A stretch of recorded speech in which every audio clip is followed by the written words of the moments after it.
Welcome to the Memorial Day edition of Sharing Sox. I'm Southside Sox duty geezer Leigh Allan. With me, my son and West Coast correspondent Will. We're recording this on Memorial Day before the Toronto game, which means 1/3 precisely of the season for the White Sox is done. They played 54 games. They have won 15 of them. so Yeah. uh, I had predicted, I just got back from a long time in Europe. I predicted correctly before I left that when I got back, they'd have 37 losses. They've now worked it up to 39. Uh, They Not have on that not 120 won. loss pace right now. They have not won since you came back. I'm not saying that you're the No. reason they're Well, I losing. thought I left and they immediately started winning. I mean, they Yeah. had a really good streak. Didn't they win 11 out of 20 or something? I Yeah. just Three terrific. three out And I of thought, four against Cleveland. even that money grasping Jerry Reinsdorf can see it's worth paying me to stay on cruises in Europe in order to Yes. have a better team. I thought, we got this. Jerry will understand. Put me on another ship. I'll be happy to help out. Do my thing. And then they've lost 9 out of 10. So Here's what I'll say. There is a far greater chance that Jerry would pay to put you on a cruise in Europe than he would to sign anybody of any value to his Major League Baseball team.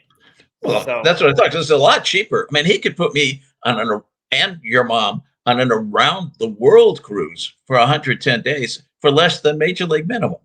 yeah, easily. And that would take almost the entire season. They could be in the playoffs, but then it all fell apart. I know. Yeah, so you missed last week's episode, which is the first episode you've ever missed. Uh, True. which makes me now the senior most member of the Sharing Sox podcast.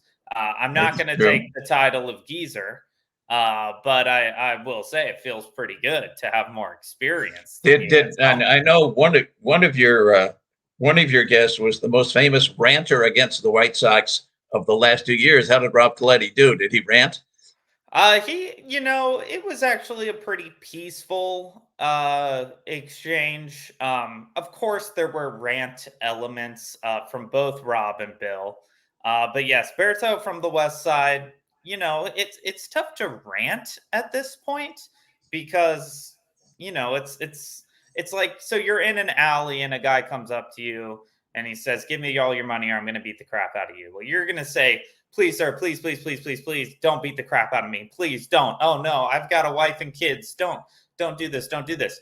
But we're at the point where you're already bleeding out on the ground and the guy is left. So it's kind of like, why then start yelling, "Please don't beat me up, sir. I have a wife and kids," when you're already, beat to a pulp, bleeding Yeah, out you on the just want to go call an ambulance. Yeah. Exactly. We are at call an ambulance, kind of like barely audible, so nobody's gonna come help you. Reinsdorf has disabled 911. So there's And actually nothing refuses to that can be die. We done should put this in. He refuses to die. The man won't Refuse. cooperate on anything. On nothing, nothing. He is the least cooperative member of human society, save maybe one other very Yes, okay. We won't get into that because people get upset.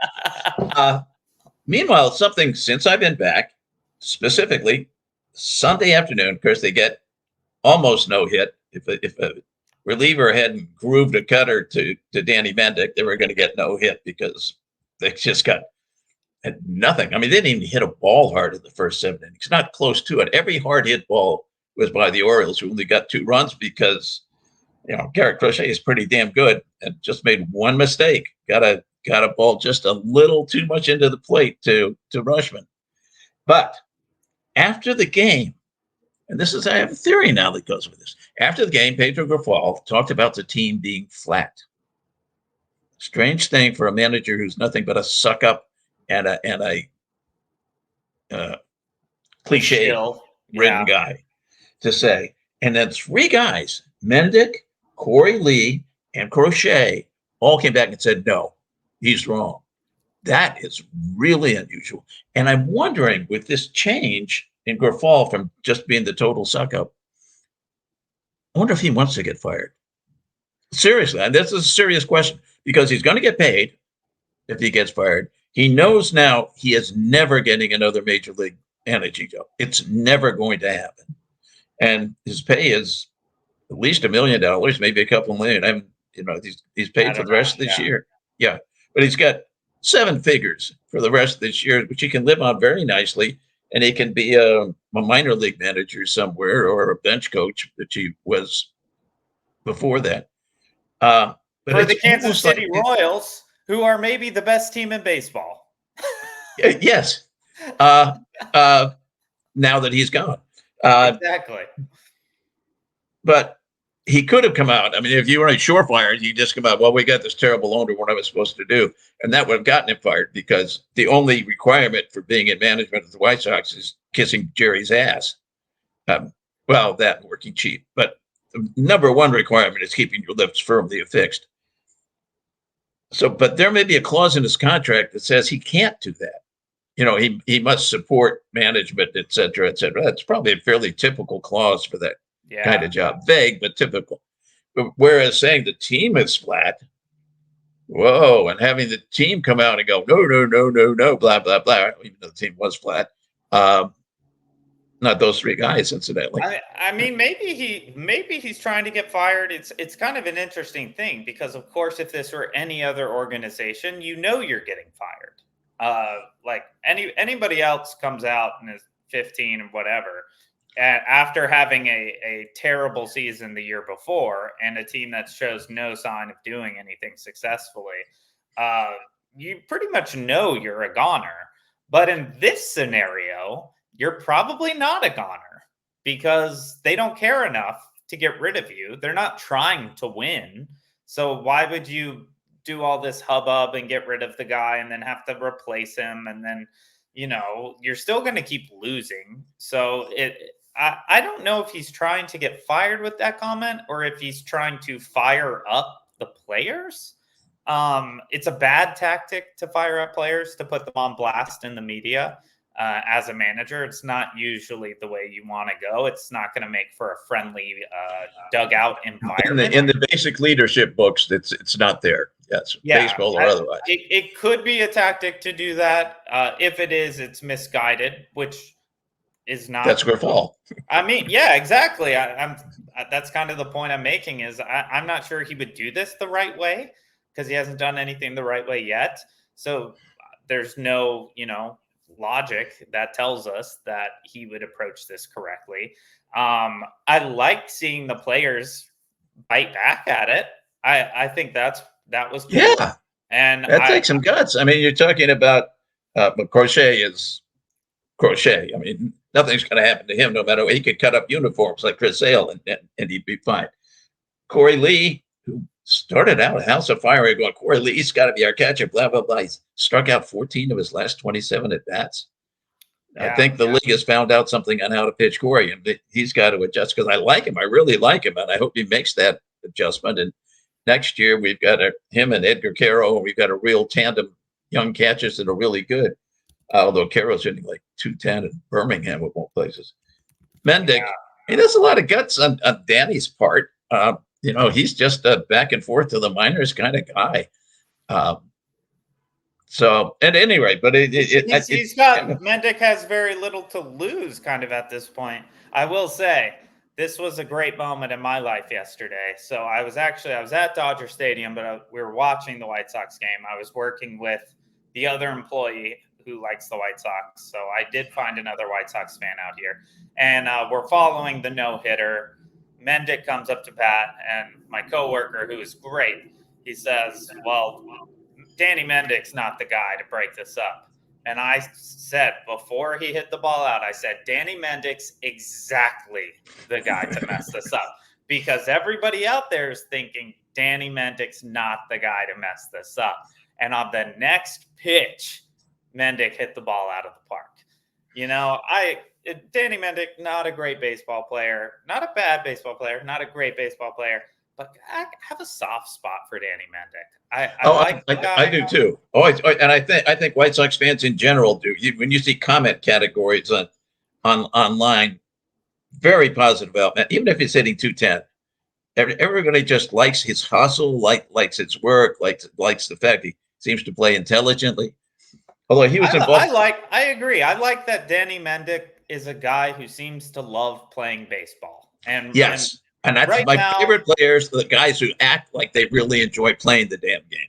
yeah, and he is not a bad baseball player. He's not a guy you want starting on a major league team, but he's not a guy you don't necessarily want on your major league team. Like he is a utility man and he provides value to a major league baseball team. I like that he's back up. I like that he got this moment, even though it didn't really lead to anything.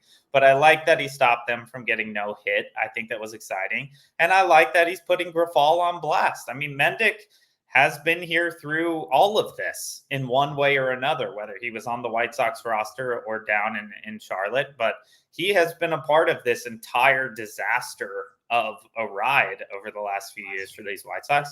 I like the leadership move from Mendick. I love it from Crochet, because my one critique of Crochet really has always been, does he know what's going on? Is he part of this? Like, he's a very good baseball player, but is he mentally invested in any of this?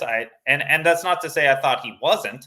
I just he was kind of a blank sheet of paper. I never really knew. So it was cool to see Crochet come out and say, hold the phone, Pedro. Like, this is not about us being flat, you know. And I agree with the guys. I don't see a bunch of guys out there who aren't trying to win baseball games. No, they're just not, as a group, not these three guys necessarily, but as a group, they're not very good. That's exactly. Bad. They're not good baseball players, but it's not that they're not trying. And we talked about this. The organization may not be trying. Exactly. But the players are. We talked about this last week with Rob and Bill, and you and I talked about it before you left, that this is not a group of guys to dislike. This is actually, there are exceptions. But there are exceptions. But as a whole, this is not a bad group of guys. This is not a group of loafers. This is just a group of guys who are playing teams that are a lot better than them all the time. And that's not their fault that they have no support from ownership or from higher up whatsoever. They have been put in this terrible situation. And I see hustle out there. I see a lot of mistakes. I see, some lack of talent at this point. But I do like this group of guys. I like that they're going out there. They're trying to win games. It's got to be, as it's hard got as to grind on you so hard. I mean, we'll bring up, this is listeners out there. Will plays for a softball team that mistakenly got in a league way, way out of their class. It's like being a single A team that ends up in the majors against these incredibly good softball teams. And then you guys go through with it. You hustle your way through it. You're trying through it. But you know how much of a grind it is. Yeah, we are all almost every week. We are dead inside, but we go out there and we try to win the game, even though, and we've won one. We're kind of exactly like the White Sox. We're going out there against far superior talent week after week after week. We win one from time to time. But I think it's incredibly mentally difficult for these guys to go out there and even try. I realize the classic argument there is, well, they're getting paid a lot of money, so they should go out there and try. And that's true. But it's so grueling, this major league schedule. It is grueling when you are good. It's grueling when you are great. It is so much more grueling when you are the laughing stock of Major League Baseball. And I see guys going out there trying to win games, trying to right the ship. I think Grifol way, way overstepped and did something he absolutely should not have done by throwing the team themselves under the bus, because I think we have a sample size enough to say that the team isn't the problem for why this organization is not successful. I mean, we have proof, we have the receipts. These guys just aren't great players, but they're going out there, they're playing hard. What more can I ask as a fan? From the players themselves? What more can you ask for? No, I mean, I think they're all going all out. Some of them, I'm sure, are hoping if they're in the appropriate situation, to get traded at the deadline. And they're Sure, going all of all them out are. to put on a show for teams that care. And some I of don't them are think there's just, a single guy who's not trying to get traded at the deadline. well, yeah, it's going to be hard for somebody who's under 6 years of team control to wangle that trade at the deadline. But and let's talk about that. Let's switch. Let's go over and talk about the deadline right now, about getting anything, because that's certainly a subject. Tommy Pham, who yesterday pulled up on a loop down the left field line and did not catch it, as Ramos and Mendick are coming out. I don't blame Danny for peeling off a bit, because he damn near had his career ended in that exact same kind of situation. But there is no excuse for Pham not calling that ball all the way and making the catch. It didn't turn out to make any difference, but at any rate, but Pham will bring something. We have to specify if the next 2 months go as the first 2 months have gone. Yes. If he continues playing the way he has, he is a bad defender. I looked, he's negative defensive run save, negative D-WAR whole career. I don't know how he ends up as a center fielder. I guess it's because it's with the White Sox. But at any rate, Pham's hitting very well. Plays well. He's apparently popular with teammates. Somebody's going to take him. They will get maybe a single A pitcher who's not too bad, a left-handed reliever or something. Definitely, if he keeps on, they will get a good haul for Eric Fetty, because he's got another year of team control and he's pitching great. Yeah, Fetty's doing everything right to land himself in a much more interesting position. He really needed to do what he's been doing to have any value, and the fact that he's got a 2-year and not a 1-year, I think we're going to see Fetty pitch in the playoffs this year. I just don't know who it's going to be for. And then the other, Michael Kopech, who the last two times out did not fare well, did the old Michael Kopech serve up the gopher ball thing, but had a great May going into that. He's got a year of team control. It's hard to, these guys who played so little, yet they only have a year of team control because been out with injuries and whatnot. And of course, the 2020 situation. So at any rate, I think they're going to get something for Kopech. Not as much as they will get for Fetty if he's still hanging in there. And then after that, I don't know what you get for anybody. I mean, it just depends on who you're willing to get rid of. I mean, Luis Robert and Garrett Crochet. Well, let's just set them aside. Say that's not going to happen. I think Crochet is going to happen, but I'm not sold on Luis quite yet.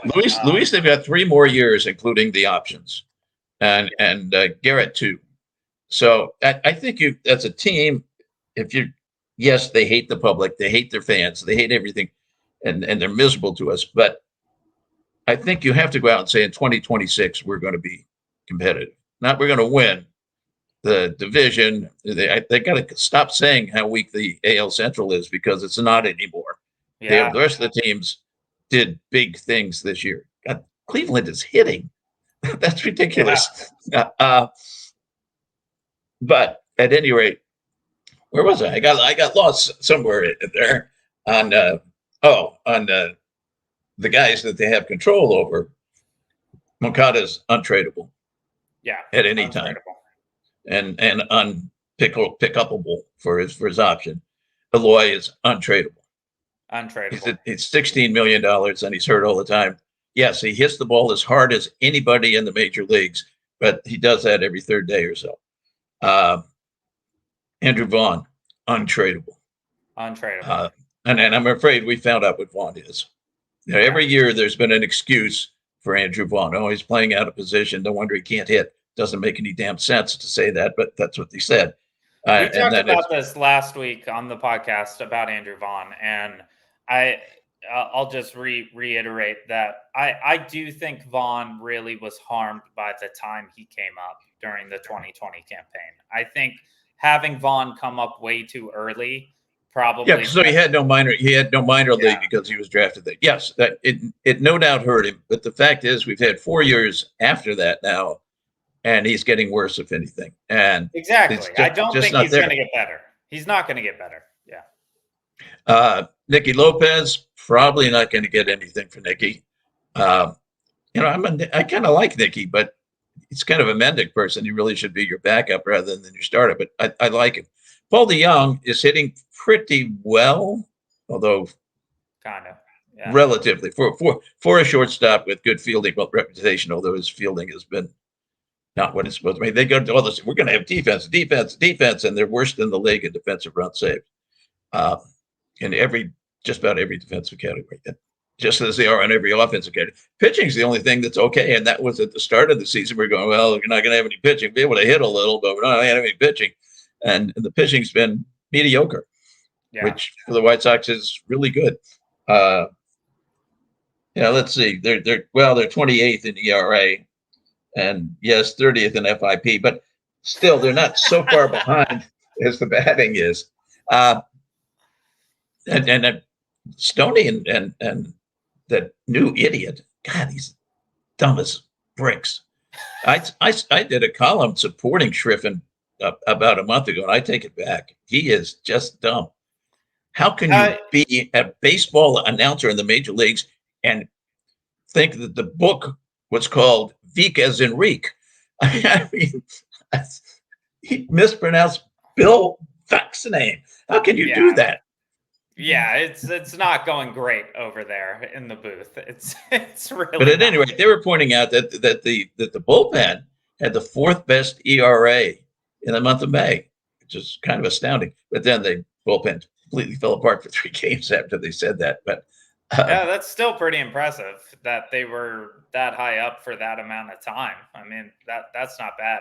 Yeah, teams, as we know, buy at a major premium at the deadline, but we don't really have too much to offer. The reason I think Crochet is still in the picture is we need more than Crochet in 2026. We just don't. There's no light at the end of the tunnel for this team right now. So you probably do need to trade the guys that you're going to get a lot more than they're actually worth. And right now, that's Garrett Crochet. And if he keeps pitching the way he's pitching for the next 2 months, I do think he's going to go at the deadline. Now, the good news is I think you're going to get a lot. If he keeps pitching the way he's pitching, I think you're going to get a lot. I think it's going to be really good looking because a lot of teams are going to need exactly that kind of guy, a lefty who's got it all together and is finding his stride at the right time. I think you get a major premium for Garrett Crochet at this particular deadline. Of course, the question with Crochet too is, are they going to overwork him? They've been pretty good. They've been pretty good about keeping his pitch counts down, but probably needs to be taken out of the rotation once or twice, maybe once a month or something like that, because he's already beyond the most innings he's ever pitched at any level. Well, maybe high school, I don't know, but college on up. Yeah. And that, as Steve Stone will tell you, is a dangerous point. So that they really have to watch with Crochet, which makes an argument for trading him at the deadline, I guess. Absolutely. We have to take our break here. We've run a little long on this first half today, but we will take our break and we will come right back. So stay tuned. It's Sharing Sox. Welcome back to Sharing Sox. We talked some trade deadline. We talked a little bit about how the team's been doing. As we move into the second half of the podcast, I got to bring up a former White Sox player whose team is in the news. I'll say former White Sox player loosely. A human being who was once permitted to be in the clubhouse at all times for the Chicago White Sox. Yes, I saw that. I saw it. Drake LaRoche pitched brilliantly for Birmingham Southern in the College World Series. A team that will no longer exist after this run in the College World Series. Birmingham Southern is the famous school in the news that has shut down. And their baseball team is still in the College World Series. So I was shocked to see, but of course, as soon as people figured it out, I was getting text messages from all over that Drake LaRoche The famous Drake LaRoche, which things happen in your life where people say, gosh, doesn't that make you feel old? I don't think anything's made me feel as old as finding out that Drake LaRoche is pitching college baseball. I think this is the oldest I've ever felt because in my head, Drake LaRoche is still like 11 or whatever he was when he was in there with Dad and Chris Sale was throwing his hissy fits when they kicked him out of the clubhouse. Drake LaRoche, pitcher in college baseball for a team that will no longer exist after this college baseball playoff. Did you or did you not, and be honest, have that on your 2024 bingo card? I did not, but I think what I'm going to add to a future bingo card is when the White Sox draft Drake, and he eventually makes his way up to the majors for spring training. He's not in the majors yet, but he's a spring training invitee. For the White Sox. While they are out there, he brings his father out to play first base at infield practice.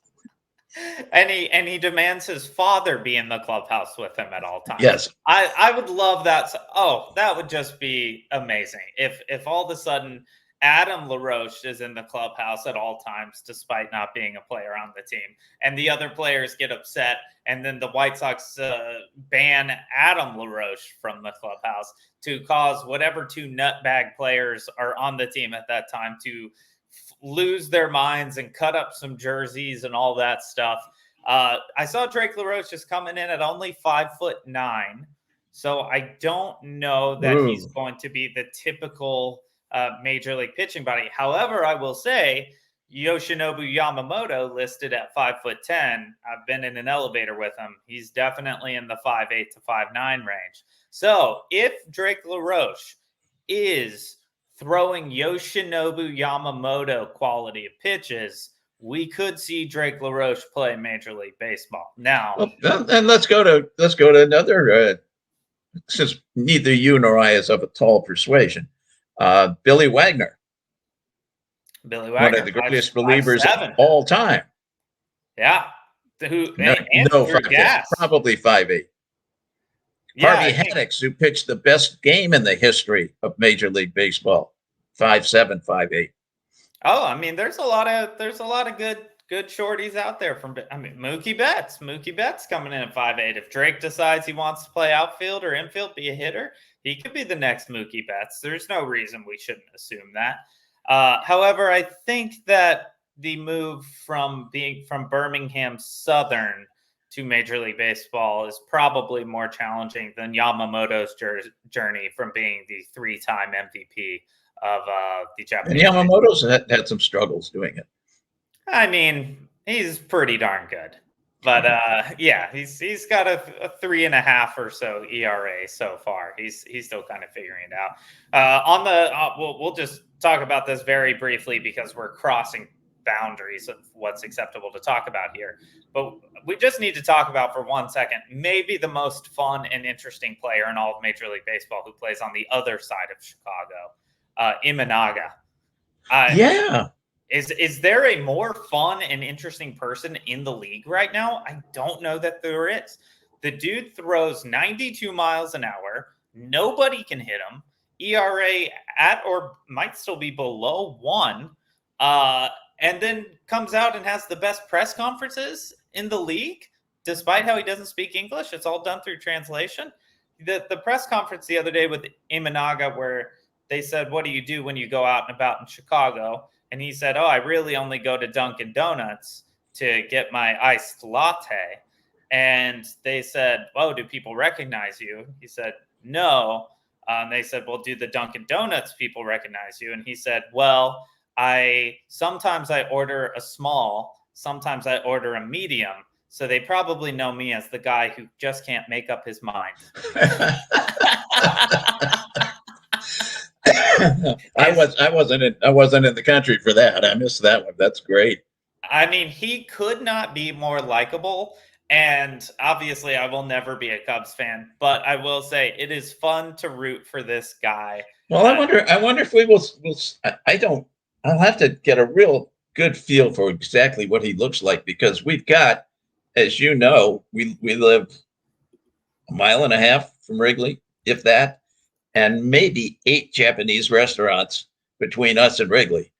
So I think there's a good chance that we could see him at some point. Now, I could also go into a Dunkin' Donuts to spot him, but I mean, I think if you are hitting the Dunkin' Donuts near Wrigley Field, I think I know which one that he's probably going to. You might catch him, and also he's only listed at 5'10", so there is another guy that just adds another tinge of possibility that we're going to get Drake LaRoche leading the majors in the ERA, which you love to see. But we won't sit on the Cubs for too long. I couldn't keep it in anymore. I absolutely love Imanaga. I just think, yeah, gosh, he's been shocking. I mean, you knew he was good, but he was certainly playing second fiddle to Yamamoto absolutely. as far as the Japanese pitchers coming in.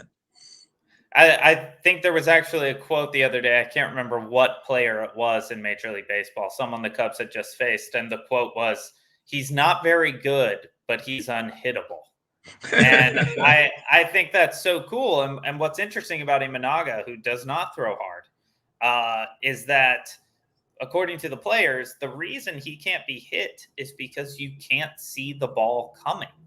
Apparently, his release point is so challenging for hitters to see the ball. The ball looks like it's coming out the back of his head. And so they pick up the ball and the location and the spin so much later than they do on an average pitcher that they find him impossible to hit. If that's accurate, and there's no reason not to think it is, or why are they saying it?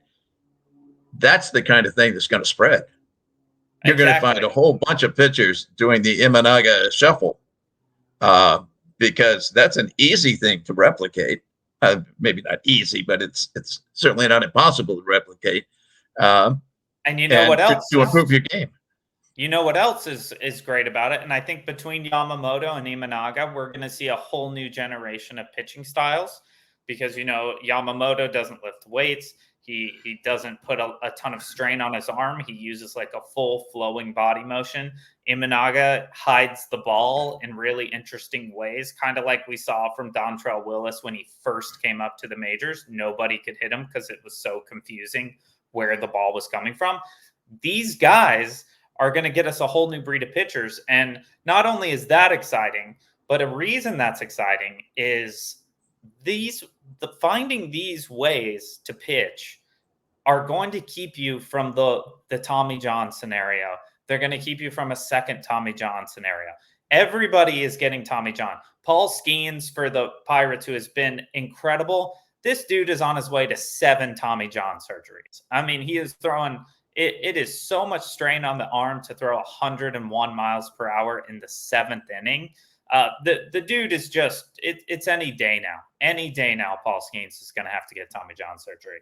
But what's interesting with Yamamoto and Imanaga, these guys who aren't throwing 100 and are delivering the ball in ways that American pitchers haven't been doing, you're going to see potentially fewer injuries if guys go to throwing like this. Imanaga kind of takes you back to Greg Maddux. Greg Maddux, he wasn't gassing the ball past anybody. That wasn't. Well, you're talking about the hiding the ball thing or making it impossible. Louis Tiant was probably the best example of that. That's before your time. But Tiant, I mean, you couldn't see the ball. You couldn't even see Tiant. He's facing second base, and all of a sudden he whirls around and throws the damn ball. Yeah, which was also Hideo Nomo. Hideo Nomo's big thing. He turned his entire body away. You had no clue where that release point was going to be until you got that release point. So much harder to hit. So much harder to hit if you can't see the ball cleanly coming out of the pitcher's hand. With all the Astros cheating thing, the steroid thing, people have always said, would you rather face guys on steroids or guys who knew what pitch was coming? At an earlier point, I said, I'd rather face steroids 10 out of 10 times as a pitcher because your biggest weapon is them not knowing what the heck is coming out of your hand as a pitcher in Major League Baseball.